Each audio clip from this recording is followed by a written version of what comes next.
Welcome into Chicago Bears Now. I'm Harrison Graham. Appreciate you watching today's video. We're going to get you caught up on the latest Chicago Bears rumors. And let's start with the rumor that we briefly touched during the NFL draft, but we'll expand a little bit here. Chase Young, could the Bears trade for him? Trade rumors around Young have been circulating ever since reports came out that Washington declined his fifth-year option. We've talked about Young before.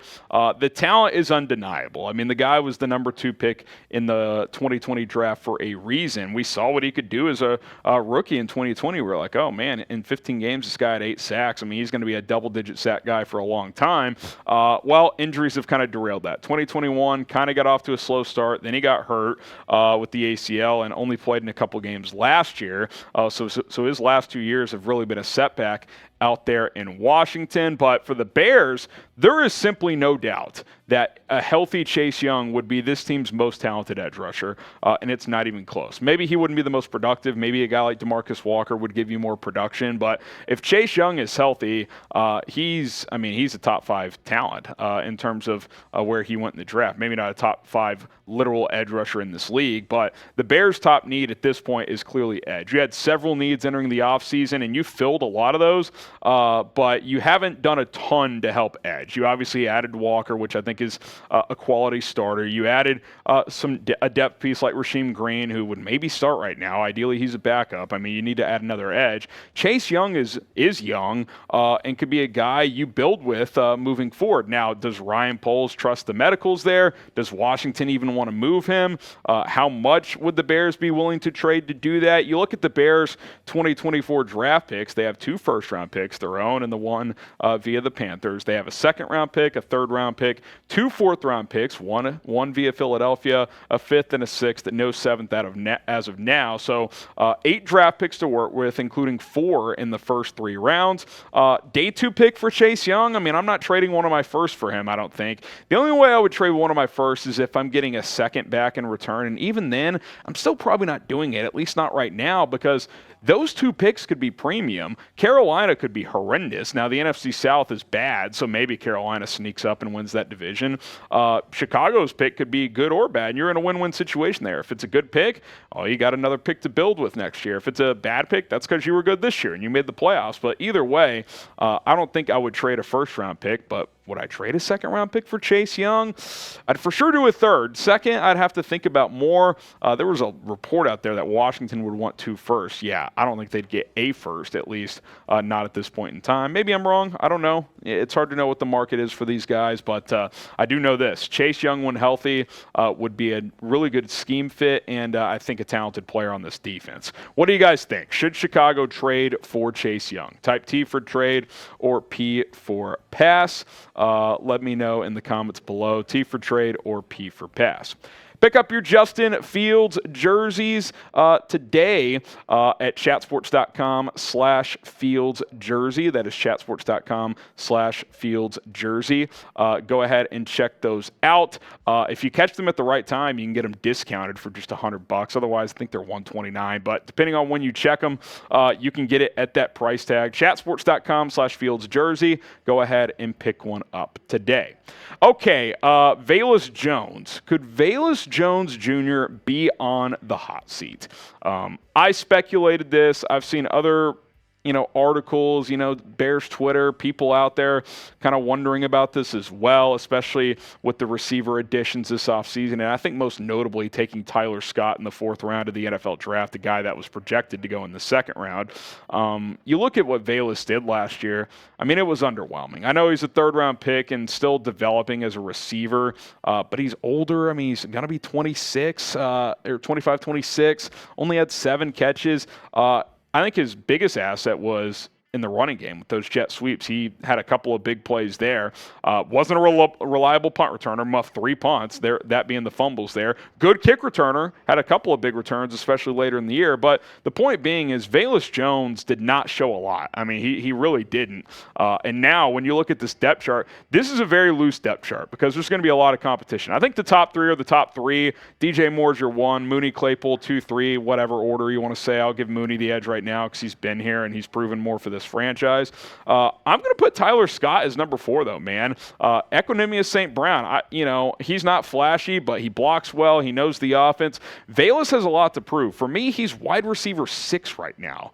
That's right on the roster bubble, man. Now, I'm not saying he's in major jeopardy to miss this team. He was a third-round pick, but at the same time, if you're paying attention to this regime, they're preaching competition. This is a team that won 3 games last year. Like, you're going to have to earn your keep. It doesn't matter that Velus was a third-round pick last year. That was last year. This is this year. Tyler Scott, coming into this draft, was a player I liked a lot more than Velus Jones last year. Just because you drafted him later doesn't mean that he's not going to be able to have a bigger role. I mean, he is explosive. I think he's more refined as a receiver, even though he switched from running back just a few years ago. I don't want to say Velus Jones' seat is scalding, but it's definitely warm. I mean, if he's going to have a role, he's going to have to prove it this offseason. Is Velus Jones Jr. on the hot seat? Type Y for yes, or you can type N for no. Again, it's not scalding. It's definitely warming up, though. I mean, you had DJ Moore, you had Tyler Scott. Hell, you brought back Dante Pettis. Like, he's going to have to out-contend some guys this offseason. Y for yes or N for no.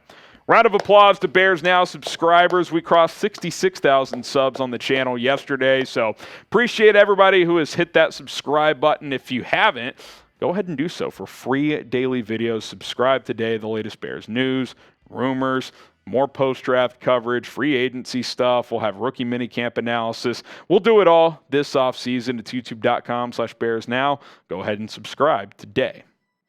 Let's get to some news in the NFC North. The Green Bay Packers have extended quarterback Jordan Love. Instead of exercising his 5th-year option, Green Bay has signed him through 2024.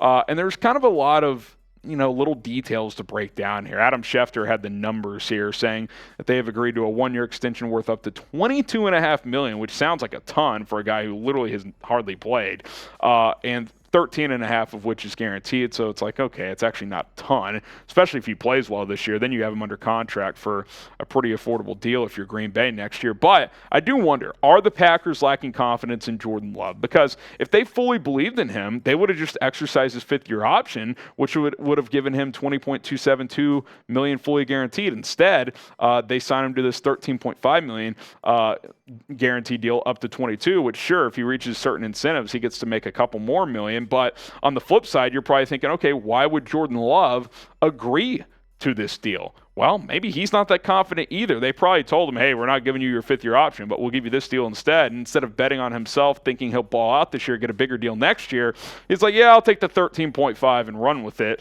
I mean, here's the point. You look at Jordan Love. This is nothing.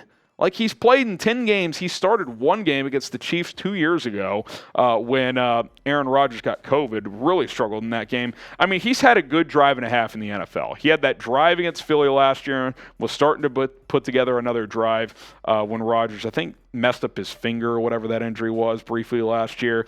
The point is, this guy's a complete unknown. I mean, Green Bay publicly can say, yeah, he's ready, this and that. The only reason they moved on from Rodgers, well, a couple of reasons. One, I think that had just run its course. The theatrics we've seen in recent years, etc. I think both sides, it was time to break up. And 2, Green Bay spent a 1st-round pick on Love, and if they're ever going to evaluate him, it's now or never. That does not mean they're super confident as an organization that he's the guy. I mean, why would they be? What evidence do they have? I mean, they could say, yeah, he really took a step in practice this year. Okay, so what? Like, let's see what the guy does when the lights turn on. There's very little, if any, proof that he's going to be a franchise quarterback. Time will tell, but here's what I do know. It's time for a new chant. Get the FJLs, the FJ loves going in the comments below. We still chant FGB. We still chant FAR. Rodgers is always going to be a fraud. Obviously, the Packers, regardless of who the quarterbacks, that's going to be the biggest chant, FGB. But get the FJLs going as well. Jordan Love, destined to be a failure. It just has to happen after 30 years of success for that franchise at quarterback. FJ Love. FJ Love. FJ Love. Get it trending in the comment section below. All right, appreciate everybody for tuning in to today's Chicago Bears news and rumors segment. We'll keep an eye on other stories that pop up throughout the week and hit you guys with updates for whatever is out there. I am Harrison Graham. Hit that sub button, turn on your notifications. Never miss a video here on the channel. It's youtube.com/BearsNow. Bear down. Let's go.